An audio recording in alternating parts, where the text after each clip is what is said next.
Hello and welcome to online अड्डा for study बनसबैट for learning. दोस्तों स्वागत है आप सभी का ऑनलाइन अड्डा फॉर स्टडी यूट्यूब चैनल पर। इस वीडियो में हम बात करें कई बड़ी और लेटेस्ट अपडेट के बारे में। एक एक करके सारी अपडेट हम कवर करेंगे। चैनल को सब्सक्राइब करके बेल आइकन को दबा लें और वीडियो को लाइक कर दें, जिससे कि आपको रियल ऑथेंटिक जानकारी ऑनलाइन अड्डा फॉर स्टडी यूट्यूब चैनल के माध्यम से मिलती रहे। शुरुआत करते हैं सारी अपडेट को लेकर और बात होगी एनडीए को बहुमत लेकिन सरकार बनाने के संकट के बारे में। यूपी में बीजेपी की बड़ी हार और सपा के उलटफेर के बारे में। शिक्षक भर्ती और बेरोजगारी ने बीजेपी को बैकफुट पर डाल दिया है। सीएम योगी हो या पीएम योगी हो, पीएम मोदी हो, माफ़ कीजिए, यहाँ पर उनको भी कहीं ना कहीं बड़ा झटका लगा है। यूपी में बीजेपी को ऐसी उम्मीद नहीं थी। तमाम मुद्दों पे बात करने के बाद डिटेल में बात करते हैं। चैनल को सब्सक्राइब करके बेल आइकन को दबा लेना। चलिए, जैसा कि दोस्तों आप सभी जानते हैं कि यहाँ पर सबसे बड़ा सवाल ये था कि इस बार जो सरकार बनने जा रही है वो किसकी बनेगी, बीजेपी की सरकार बनेगी या इसके अलावा जो इंडिया गठबंधन है उसकी सरकार बनेगी। सवाल ये काफ़ी महत्वपूर्ण था क्योंकि एनडीए का जो कहीं ना कहीं गठबंधन था वो कुछ ऐसी सरकारों के साथ था जो इस बार कहीं ना कहीं काफ़ी ज़्यादा किंग मेकर का रोल प्ले करने वाली हैं। किंग मेकर वो है जिसके समर्थन के बाद से वो किंग बन जाए। अब यहाँ पे किंग मेकर दो सरकारें आपको देखने के लिए मिलती हैं। एक है आपकी टीडीपी, है ना, और दूसरी है जेडीयू। अगर ये दोनों सरकार किसी को समर्थन दे दें तो उसकी सरकार बन जाएगी। क्यों? क्योंकि बीजेपी की जो गवर्नमेंट है वो लगभग 241 के समथिंग सीटें ऊपर नीचे हो सकती हैं। मैंने चेक नहीं किया कल के बाद से, लेकिन यस 241 के समथिंग सीटें हैं और टीडीपी के पास में लगभग 16 और जेडीयू के पास में 12 सीटें हैं। कुल मिलाकर ये जो 28 सीटें हैं वही तय करेंगी कि किसकी सरकार बननी है किसकी नहीं।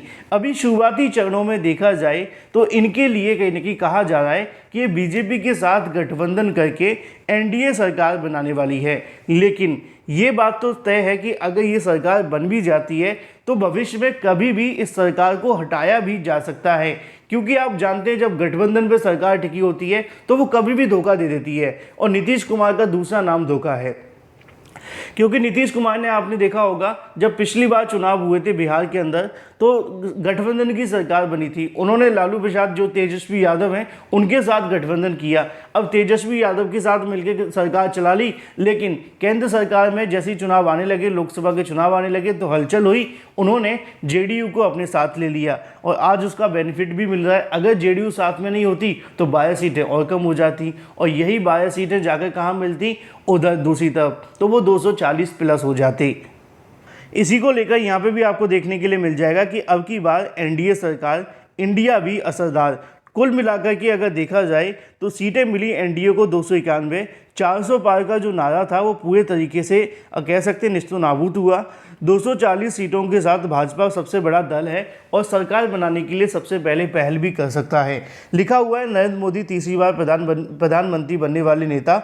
वहीं दूसरी तरफ अगर बात की जाए नायडू, जो कि टीडीपी की पार्टी से हैं, मैंने आपको बताया, और जो नीतीश कुमार हैं जो कि जेडीयू से हैं, वो कहीं ना कहीं अब किंग मेकर का रोल प्ले करने वाले हैं।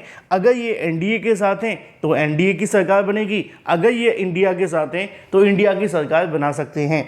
यहाँ पे सबसे बड़ा महत्वपूर्ण मुद्दा होगा नीतीश कुमार को लेकर कि वो आगे आने वाले समय में क्या करते हैं। हालांकि अगर अकेले नीतीश कुमार हट भी जाते हैं तब भी कोई बेनिफिट नहीं मिलेगा, तब भी यहाँ पे जो जेडीयू की एनडीए की सरकार है बन जाएगी। लेकिन अगर टीडीपी कहीं ना कहीं अपना हाथ पीछे ले लेती है तो यहाँ पे 28 सीटें कम कर देने के बाद जो सबसे बड़ा कहीं ना कहीं रोल होगा वो ये हो जाएगा कि यहाँ पे जो सीटों की संख्या है अगर 290 भी है तो मान के चलिए 263 रह जाएंगे, यानी कि बहुमत के आंकड़े से काफ़ी पीछे। हालांकि इसमें जो अन्य हैं उनका भी रोल काफ़ी ज़्यादा महत्वपूर्ण होगा कि वो किसकी ओर रुख करते हैं।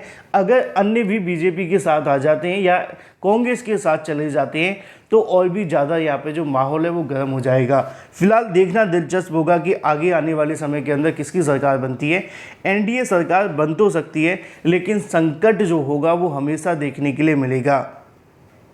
अब थोड़ी सी बात कर लेते हैं यूपी को लेकर, क्योंकि यूपी के बारे में काफ़ी ज़्यादा चर्चाएं देखने के लिए मिल रही थी। सवाल ये था कि यूपी में क्या होगा, क्या यूपी में सरकार बनेगी, या यूपी में इस तरीके का जो माहौल बना हुआ था कि भाई बीजेपी राम मंदिर के वास्ते समर्थन को लेकर सवाल खड़े किए जा रहे थे। ये भी देखने के लिए मिल रहा था कि यूपी के अंदर बेरोजगारी अपने चरम पर है। अगर बात की जाए शिक्षक भर्ती को लेकर तो काफ़ी लंबे समय से ना तो सुपर टीईटी देखने के लिए मिला है और ना ही एलटी गेट शिक्षक भर्ती हो पा रही है। इसके अलावा अगर कोई भर्ती हो भी रही है तो उसका पेपर लीक हो रहा है ना। तो कह सकते हैं कि बेरोजगारी कहीं ना कहीं यूपी में अपने चरम पे थी। वर्तमान सरकार के माध्यम से इस मुद्दे को नकारा जा रहा था। समय समय पे उनके माध्यम से इस प्रकार की बातें कही जाती थी कि नहीं, बेरोजगारी जैसा कोई मुद्दा नहीं है और ना ही ऐसा कुछ देखने के लिए मिल रहा है। लेकिन वो कहते हैं ना कि एक समय, एक लिमिट तक ही आप किसी चीज़ को नकार सकते हैं, एक समय के बाद में ये चीज़ें कहीं ना कहीं भयानक बन जाती हैं। और हुआ भी कुछ ऐसा। यूपी में सपा पीडीए सुपरहिट, उसकी वजह भी आप सभी के सामने है, क्योंकि यहाँ पर यूपी के अंदर जो अखिलेश यादव हैं, उनका टारगेट जो था वो कहीं ना कहीं युवाओं के लिए ही था, नौकरियों को लेकर था और काफ़ी ज़्यादा कहीं ना कहीं इस पर उन्होंने काम भी किया था। यहाँ पे आप सभी को देखने के लिए मिलेगा। अगर बात की जाए किस राज्य में कितनी सीटें, तो यूपी को लेकर आप देखेंगे तो काफ़ी कुछ चीज़ें आपके सामने उलटफेर होती हुई दिखाई देंगी और लगभग सभी राज्यों में बीजेपी की जो सीटें हैं उसमें कहीं ना कहीं गिरावट देखने के लिए मिली है। अगर बात की जाए बिहार के अंदर तो लगभग 9 सीटों का नुकसान हुआ है। दिल्ली में भी कमाल की बातें चलती हैं। दिल्ली में जब लोकसभा चुनाव आते हैं तो वो पीएम मोदी को समर्थन करते हैं, साथ की साथ जो सीटें हैं वो यहाँ पे दे दी जाती हैं, किसको, या बीजेपी को। लेकिन जब चुनाव आते हैं विधानसभा के तो वो सारी की सारी सीटें किसको मिल जाती हैं, आम आदमी पार्टी को। ये भी एक अजीब ही माहौल आप सभी को देखने के लिए मिलता है। गुजरात में 1 सीट का घाटा हुआ है, कर्नाटक के अंदर 6 सीटों का घाटा हुआ है, महाराष्ट्र में लगभग 24 सीटों का नुकसान हुआ है, झारखंड के अंदर भी 3 सीटों का नुकसान है, उत्तराखंड में पूरे का पूरा जैसा था वैसा ही है, जम्मू कश्मीर के अंदर भी 1 सीट का नुकसान इनको हुआ है। ठीक है, तो ये तो बात हो जाती है इनको। अब प्लस किसकी हुई है, कांग्रेस की हुई है, या इसके अलावा आम आदमी पार्टी कह सकते हैं, या दूसरी ओर आप सपा कह सकते हैं, क्योंकि यूपी के अंदर सबसे बड़ी जो पार्टी उभर कर के आई है वो सपा है।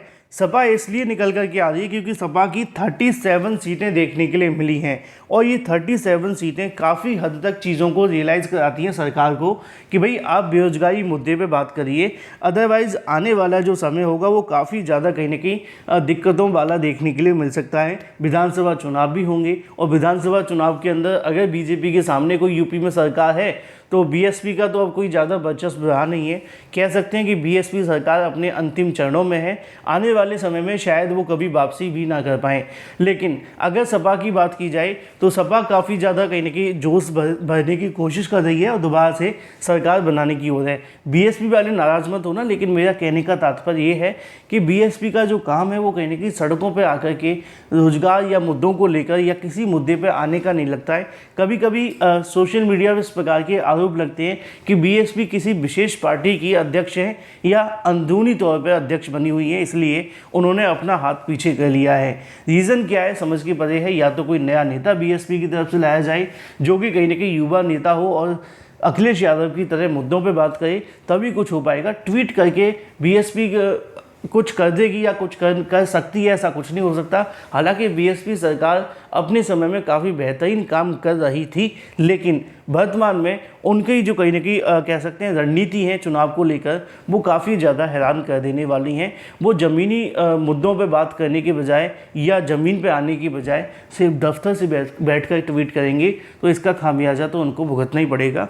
और हुआ भी कुछ ऐसा, इस बार उनको सीटें मिलती दिख नहीं रही हैं। फिलहाल मुद्दे की और महत्वपूर्ण बात यह है कि उत्तर प्रदेश के अंदर काफ़ी लंबे समय से यूपी टीजीटी पीजीटी हो, सुपर टीजीटी हो या एलटी गेट हो या इसके अलावा और भी बहुत सारी भर्तियां जैसे कि पुलिस भर्ती या किसी भी भर्ती को लेकर बात की जाए, उन सभी में कहीं ना कहीं सरकार ने जो लेट लतीफ़ी की थी, जो बेरोज़गारी को कहीं ना कहीं उन्होंने दरकिनार कर दिया था, बेरोज़गारी आंकड़ों को उन्होंने कहीं ना कहीं झुठला दिया था, या यूपी के अंदर जो बेरोज़गार थे उन्होंने कहीं ना कहीं इस चुनावी मुद्दे को काफ़ी ज़्यादा महत्वपूर्ण रखा और बेरोजगारी को उन्होंने पहले चरण पर रखा। उन्होंने वोट उसी आधार पर किया और उसका खामियाजा भी देखने के लिए मिला कि बीजेपी को कहीं ना कहीं बहुमत भी मिला, यानी कि एनडीए के साथ मिलके, लेकिन एक अकेली सरकार को उन्होंने बहुमत नहीं दिया है। इससे पता चलता है कि भाई अब आप सभी को थोड़ा विचार करने की आवश्यकता है। ऐसा नहीं है कि हर समय जनता एक ही चीज़ को सपोर्ट करती जाएगी, कुछ नया आप सभी को करना ही पड़ेगा। आपकी क्या राय है वो महत्वपूर्ण है, कमेंट करके बताएं। Thank you for watching this video.